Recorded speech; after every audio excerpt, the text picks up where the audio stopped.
السلام علیکم دوستانو، په دې هیله چې ټول به راته روغ او جوړ خوشحاله اوسئ. دوستانو، نن ویډیو مو په افغانستان کې د 19 کلنې لوبډلې لپاره چې د لوبغاړو څخه ټرایلونه اخیستل کیږي د کوم لوبغاړو سره ظلم سوی دی، کوم لوبغاړو ته حق نه دی ورکړل سوی د دې په اړه ده. په دې هیله چې ویډیو تر اخره را سره وګورئ، انشاءالله پوره معلومات درکوم. په افغانستان کې د کرکټ د 19 کلنې لوبډلې لپاره د لوبغاړو څخه ازموینه اخیستل کیږي. دا ازموینه په اصل کې د افغان کرکټ د آینده بنسټ بلل کیږي. که حق حقدار ته ونه سپارل سي، مستحد او مستحق ځوانان ونه ټاکل سي، نو آینده مو نشه کیږي. د بورډ د مسؤلینو کور ودان چې دا پروسه پیل کړې ده. شک نسته چې دا ډیره سخته پروسه ده او نیمګړتیاوې به خامخا ولري. خو په ټولنیزو رسنیو کې د یو شمېر لوبغاړو شکایتونه څرګند سوي دي چې ګڼې شفافیت په پام کې نه نیول کیږي.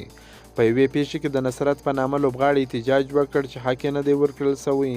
بالاخره احتجاج یې رنګ راوړه او بیرته په ازموینه کې شامل سو. اوس پوښتنه دا ده که نصرت مستحق و ولې حذف سوی و، که مستحق نه دی بیا ولې راوستل سو. دا د دغه بهیر د شفافیت په اړه شکونه پیدا کوي. دا په داسې ملي او مهمو مسایلو کې داسې برخورد د منلو نه دی. یو شمېر نور لوبغاړو هم شکایتونه کړي دي. د یو بل لوبغاړي کیسه سهار وختي سلګونه لوبغاړي د کابل میدان ته وغوښتل. ټوله ورځ یې په میدان کې راباندې تېره کړه. نه چای نه اوبه او نه ډوډۍ وه. وږي تږي په میدان کې کښېنولي وو. ماښام یې راڅخه د یو ازموینه واخیسته. دا ازموینه د لوبغاړو د فزیکي غښتلتیا معلومولو لپاره اخیستل کیږي. ازموینه ښه روانه وه چې 14.2 درجې ته ورسېده. برېښنا ولاړه.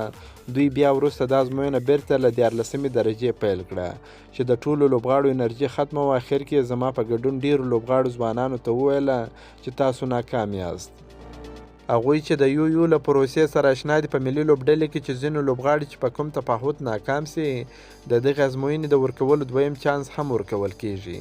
خو دلته یې کیسه ورختموي. اصلا باید د 19 کلنې لوبډلې لپاره په داسې ډلهیزه شکل ازموینه وانخیستل سي. افغانستان اوس د زونونو، ولایتونو او کلبونو ټیمونه لري او پرس کلاس او نورو ګریډونو لوبې کوي. باید د هر زون د 14 کلونو او 19 کلونو لوبډلې وي او د ټولو ښو لوبغاړو ریکارډونه موجود وي او ټول ریکارډونه آنلاین او ښکاره وي. هر وخت چې ضرورت وي د همدغو ریکارډونو په اساس د 50 یا 60 لوبغاړي راټول کړي. بیا د دوی په منځ کې ښه غوره چاڼ وکړي. دا هم د دوی کار اسانه کوي، هم به پروسه شفافه وي، هم به حق حقدار ته سپارل کیږي.